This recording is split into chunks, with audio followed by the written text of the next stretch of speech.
Malawi Today.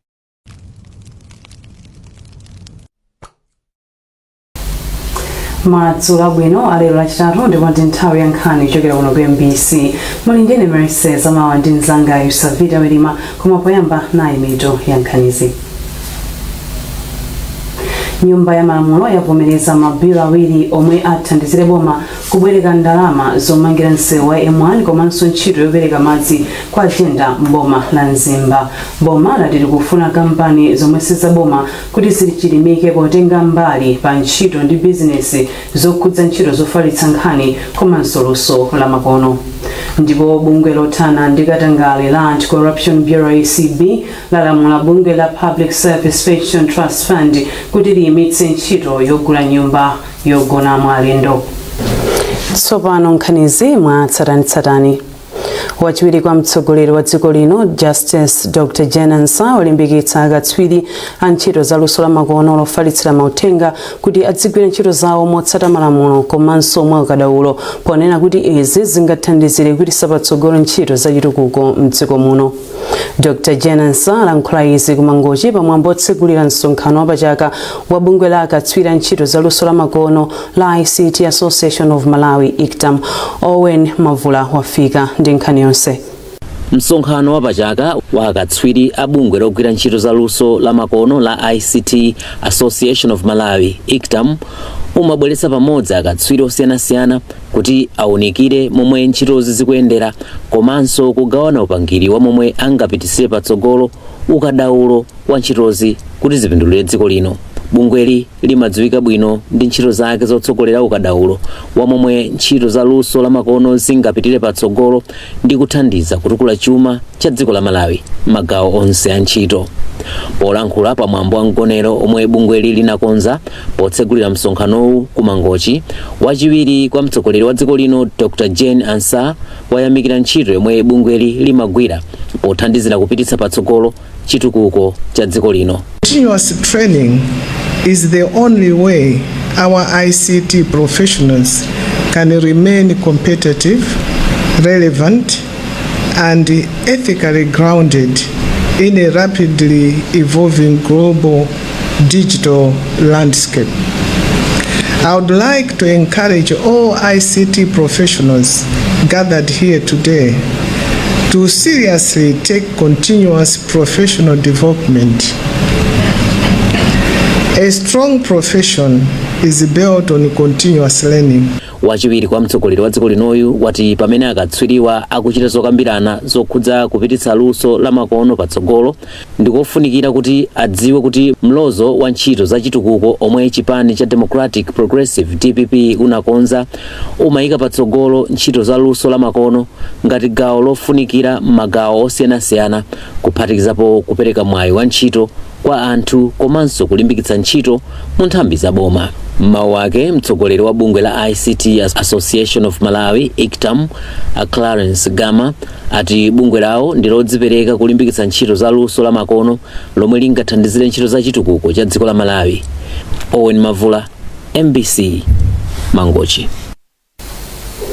Wachiwiri wina kwa mtsogoleri wa dziko lino Enoch Chihana ati pakufunika kuti boma komanso makampani ndi mabungwe omwe saboma agwirane manja pofuna kutukula mzinda wa Mzuzu. Chihana anena izi atakumana ndi adindo ndi anthu ochita ntchito za bizinesi ndi magulu ena okhudzidwa mu mzinda wa Mzuzu. Hassan Phiri wafika ndi ripoti. Nthumwi zomwe zinabwera ku msonkhanowo zapempha boma kuti limange msewu watsopano wa makono Dio College Way mchingelezi ochoka ku Lusangazi kudutsa pa Shoprite mpaka ku Dunduzu, stadium yatsopano, bwalo la ndege la makono ndi kufulumizitsa zitukuko zina zimene zinayamba kale koma zikuyenda pang'ono-pang'ono. Nthumwizo zati ntchito zimenezo akadzigwira zithandiza kuti mzindawo usinthe. Wachiwiri wina kwa mtsogoleri wa dziko lino Enoch Chihana poyankha ati boma la President Professor Arthur Peter Mutharika ndilodzipereka kugwira ntchitozo mogwirizana ndi abwenzi ena pa chitukuko kuphatikizapo mabungwe ndi makampani ponena kuti boma palokha silingagwire ntchito zonse lokha. Mzuzu city ndi city yomwe ikukula ndi ayenekera kuti eni akanzuzu aonetsetse kuti maplaniwo akwadziwa amene afuna tauni yawo ikulire. Ife aboma chitatu nkuwapanga sapoti zomwe wakufuna kuti mmene wafuna kuti tauni yawo ikhalire. Meya wa mzinda wa Mzuzu Achiyembekezo Moses ayamikira kwambiri mkumanowo nakuti anthu ayankhula za kukhosi kwawo zimene akufuna kuti boma liwachitire mu mzinda wa Mzuzu. Pali zambiri zomwe takambirana ndi a second vice president nkhani ngati ya infrastructure misewu yomwe tinayo mu Mzuzu momwe tifuna kumaliza. Komanso chachikulu chomwe chatisangalatsa kwambiri ndi chakuti tamvana tagwirizana maganizo kumbali ya sanitation mu Mzuzu City. Tikufuna timkoze Mzuzu City abwererenso mmene analili kale akhale ndithu evergreen city. Pa msonkhano achihana apereka utenga ochokera kwa mtsogoleri wa dziko lino Profesa Arthur Peter Mutharika othokoza anthu aku Mzuzu chifukwa chovotera boma lawo kuti alamulire dziko la Malawi ndi kuti athane ndi mavuto amene anthu akukumana nawo kuphatikizapo njala. Hassan Piri, MBC, Mzuzu. Nyumba ya malamulo yavomereza mabiro awiri omwe athandizire boma kubwereka ndalama zomangira msewu wa M1 komanso ntchito yopereka madzi kwa agenda mboma la Mzimba. Biro yoyamba ikuvomereza boma kubwereka ndalama zokwana 58 million euros kuchokera ku European Investment Bank zothandizira ntchito yomanga msewu, ndipo biro yachiwiri ikuthandizira boma kubwereka ndalama zokwana 27 million dollars kuchokera ku OPEC Fund yothandizira ntchito yopereka madzi kwa agenda. Nduna ya zachuma a Joseph Mwanamveka ayamikira aphungu povomereza mabirowa omwe ndofunikira ku chitukuko cha dziko lino. Bungwe lochita business za mtengatenga la Transporters Association of Malawi lati ndi chiyembekezo kuti boma la Atsopanoli liwathandiza kuthana ndi mavuto okhudza mtengatenga omwe anthu akhala akumana nawo mdziko muno.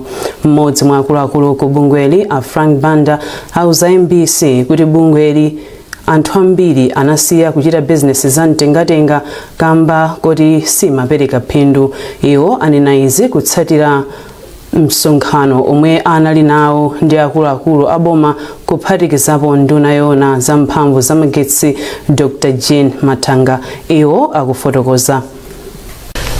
Boma labwera la Atsopanoli ife ngati ma transporter amudziko muno tikuona kuti pali mfundo zina zimene abweretsa zimene ndi mabizinesi athu tikuona kuti zikuyenda bwino.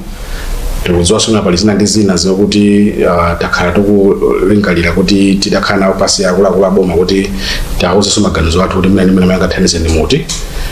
Tikudziwa kuti cabinet imene isankha kumeneyi ife ngati nduna ya transport sinakumane nawo, koma tikudziwa kuti masiku amene akubwera awatha kutiranitsa kuti tikhale nawo pasi tithe kuona kuti atithandiza motani. Aku energy atiranitsapo takhalapo nawo pasi medati mavuto athu monga aku wet cargo za maletsi iwo ndithu atithandiza mukuti mina moiko akubwera sukulu muna kuti akulengeza maletsi anyuwani wet cargo ndiye tiona kuti izinto zayamba bwino. Mwa mfundo zina zimene mwaziona chifukwa mbuyo muti mamvato ino ndi boma athu pankhanya nkhani za mafuta izi tichita strike tikunyanyala ntchito ino zimene mukuziona kuti zingasinthe pagwirika ntchito kano ndisiti. Ife ngati ma transporter mdziko muno chimene takhala kudandala kwambiri nthawi zonse nchonena kuti panopa amene kuti Malawi muno moti pa liberalized economy imene aliyense amatha kupanga amene angapangire mu nkhani za malonda. Koma ife ngati ma transporter takhala kuti chifukwa kuti liberalized economy aliyense akupanga zimene zokufuna, ma transporter mdziko muno makhala kuphinjika chifukwa makampani ambiri akhala akupangira mitengo yongofuna kuti itipondereze andi boma mbuyo monsemo yakhala kuti palibe malamulo chifukwa ife timadziwa kuti kuli liberalized economy kwa maiko ena ndi ena kumakhala ma deliberate policies boma amene maika to protect local industry. Boma lati likufuna kuti kampani zomwe sizaboma zichilimike kutenga nawo mbali pa ntchito ndi business zokhudza ntchito zofalitsa nkhani komanso luso la makono. Nduna ya zofalitsa nkhani ndi luso la makono a Shadrack Namalomba ndi wanena izi mu mzinda wa Lilongwe pomwe kampani ya Airtel Malawi imakhazikitsa network yatsopano ya 5G komanso njira yolumikizana ya foni ya voice over long term evolution. tindi zambiri mu ripoti ili la Mwayi Ntumudzi. Nduna unazofalitsa nkhani Shadrack Namalomba ati kuti dziko la Malawi likwaniritse masomphenya ake oti nzika za dziko lino zikhale ndi moyo wabwino komanso chuma nkofunika kutsatira ndondomeko zamakono. Iwo ati ntchito za luso lamakono zingathandizire kukweza chuma ngati anthu onse akutenga nawo gawo. Namalomba atakwana kukhazikitsa ntchito za 5G network zithandizira izi. Kubwera kwa ndondomeko imeneyi tilembe kunena kuti a president athu His Excellency Professor Atsopano-Nkhani masomphenya awo ndofuna kuti dziko lino aliyense Malawi aliyense akhale akuchita bwino ndipo umphawi udzathe mavuto amene tikumakumana nawo ngati njala kusowa kwa zinthu zina kukwera kwa zinthu mavuto athe kuti zimenezi zitheke pakufunika Malawi aliyense atengepo mbali. Kodi Malawi atengapo mbali bwanji?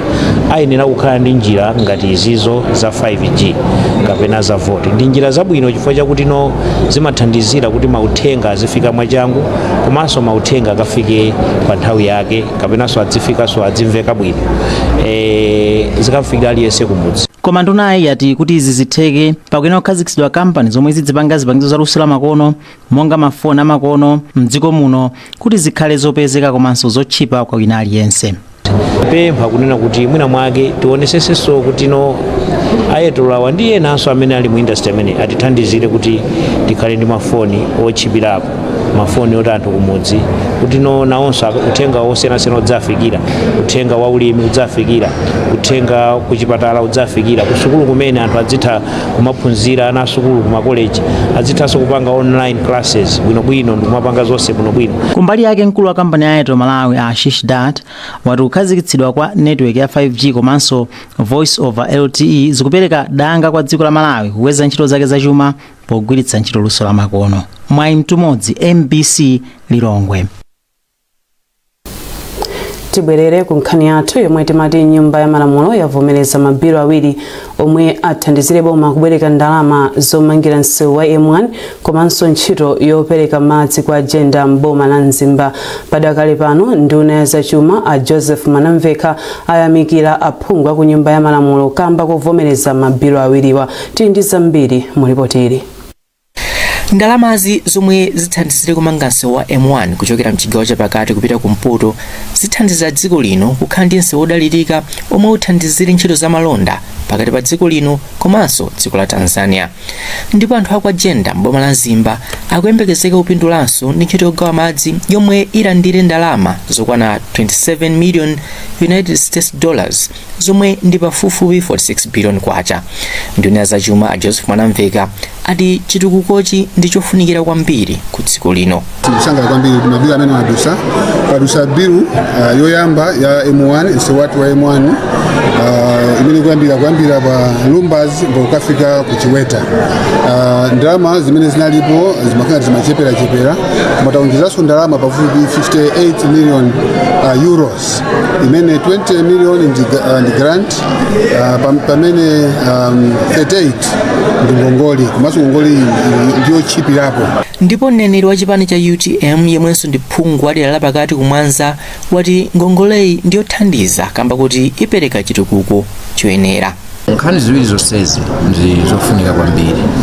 Tukamba nkhani ya zaumoyo komanso tukamba nkhani ya maendeleo.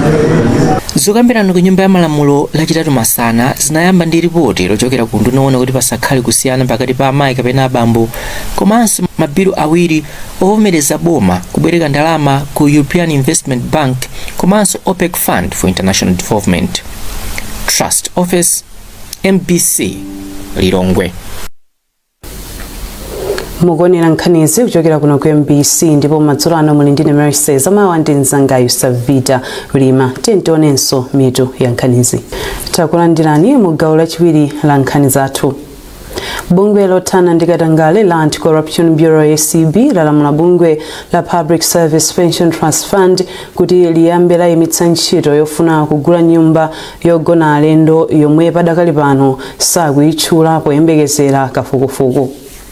Chikalata chopereka chiletsochi chomwe MBC yapeza ndi chomwe wasaina ndi ogwirizira udindo wa mkulu wa bungwe la ACB a Gabriel Chembezi chati bungwe lili kufufuna kupanga kafukufuku ngati pali milandu yokhudza katangale.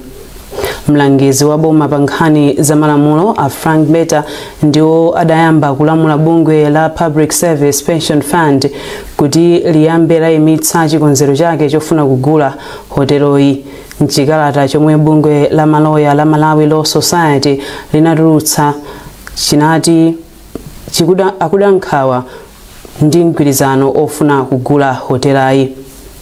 Bungweli linati mwazina pali mphekesera yoti hotelayi yomwe mtengo wake unali 47 billion kwacha chaka chatha wakwera kufika pakati pa 115 billion ndi 145 billion kwacha.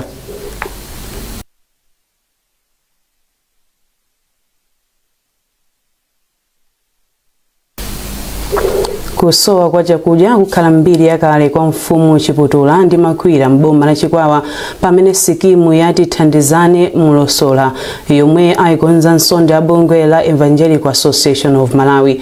Wachiwiri kwa mlembe wamkulu wa bungweli Bishop Gray Mwalabu ayankhula izi atapereka sikimu yomwe ipindulire alimi 150. Secret Segula wadza ndi nkhani yonse. Anthu okhala m'mudzi mwa mlongosola mfumu yaikulu Chiputula ku Chikwawa ali ndi msangala pomwe bungwe la Evangelical Association of Malawi lapereka sikimu yati thandizane mulongosola kwa anthu andwelali. Sikimu iyi ndi ya 15 hectares ndipo alimi 150 ndi wapindule pa sikimupa. Bambo Gombeza White ndi mmodzi mwa anthu ochokera m'mudzi mwa mlongosola. Iwo ati ndokondwa ndi sikimu iyi ndipo ali ndi chiyembekezo choti tsopano azitha kukolola mbewu zochuluka. Ndipo pa ulimi wathu mbuyomo timalima mwaka mozi. Tikalima kamozi kuti tibwereze kawiri chimanga chathu chimapserera. Pano mwa chinthu chimene chabwera chifeta chilandirani mtima wokondwera ndipo osangalala. Chifukwa tikuona ngati kulima kwathu kuzitipindulira mwina kawiri katatu mwina tiziona kuti chithandizo chizipezeka. Mawu ake mlembi wamkulu wa bungwe la EAM Bishop Gift Mwalabu wati bungwe lawo lakhutira ndi momwe ntchito yayendera ndipo ali ndi chiyembekezo choti sikimuyi ithandiza kuti anthu mderali asamakhale ndi njala. Chiyembekezo chathu ndichonena kuti sikimu imene ipindulira anthu ambiri chifukwa nthawi yomwe timayamba kugwira ntchito imeneyi sikimu malo mopindulira anthu 150 imangopindulira anthu 60 okha amene ndi ochepa. Komanso mtunda omwe madzi amapita unali wongokwanira 7.5 hectares pano mmene yakonzedwamu ndiye kuti 15 hectares ikhala ikugwira ntchito pansi pa ulimi wanthirira zimene zithandiza kunoti anthu akhale ndi chakudya chokwanira komanso ndalama mthumba mwawo pambali pogulitsa zokolola zomwe akhale akumazipeza kupyolera mu sikimu imeneyi. Ndipo pa mpando wa khonsolo la Chikwawa Councilor Alexander Wochi wayamikira EAM kamba ka ntchitoyi zomwe ati ithandiza kuchepetsa umphawi ndi njala. Ndilosangalala kwambiri chifukwa chakuti zitukuwezi ndi zimene timazifuna. Makamaka paja tini masomphenya a 2063 amene akutisonyezera kuti tikafikireko.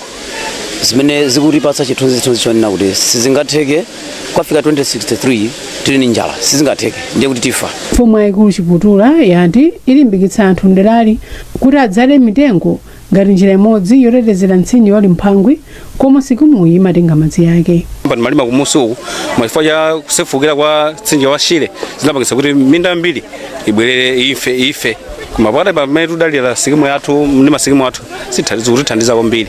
Ntchito yokonza sikimuyi yomwe inali ya ndalama zokwana 90 miliyoni kwacha inakhudza kukonza malo omwe madziwo akuchokera ndi kuyika mapayipi mwazina. Bungwe la Iceland Church Aid ndiyo lapereka ndalama zogwirira ntchitoyi.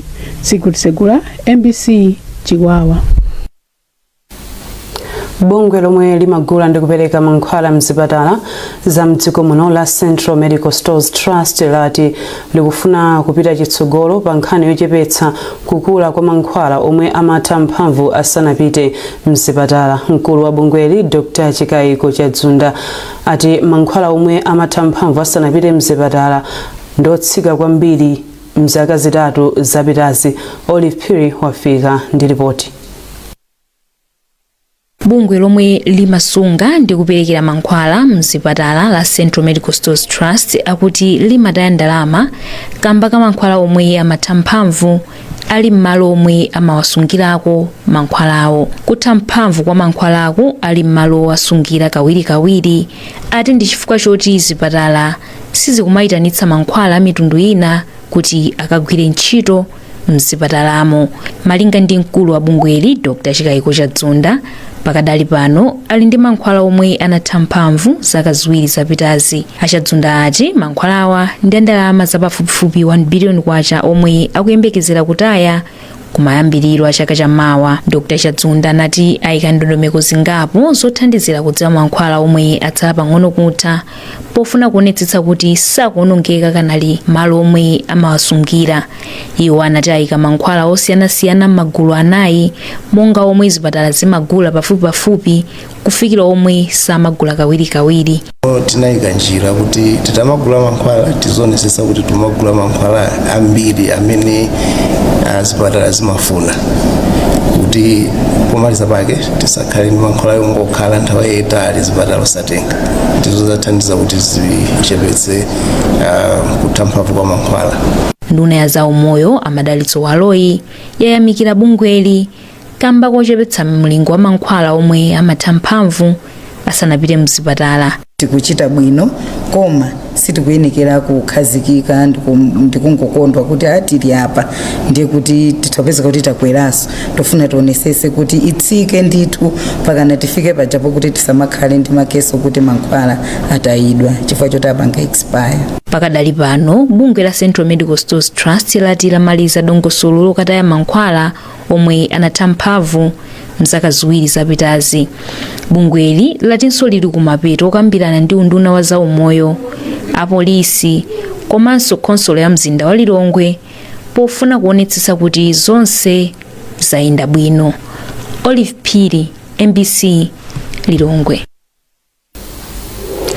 Ndipo mu nkhani za masewero, matimu amaite Tigers ndi Nzuzu City Hammers lero aonjezera mwayi wawo okhalabe mu ligi ya TNM atapambana masewero awo. Tigers yagonjetsa Kamuzu Barracks ndi chigoli chimodzi kwa adu, pamene Hammers yakantha Songwe United ndi zigoli zitatu kwa zi. Tigers sopano yachoka pa number 14 kufika pa number 12 ndi mapoints 26, pamene Hammers yateromu mapoint yake ndi 23 koma idakali pa number 15. Masewero ena omwe achitika lero, Blue Eagles yagonjetsa Mafco ndi zigoli ziwiri kwa chimodzi, pomwe Craig Sporting yapambana Karonga United ndi chigoli chimodzi kwa adu. Ndipo ndi nkhani imeneyo tafika pa mtsiriziro pa nkhani zathu madzulo ano.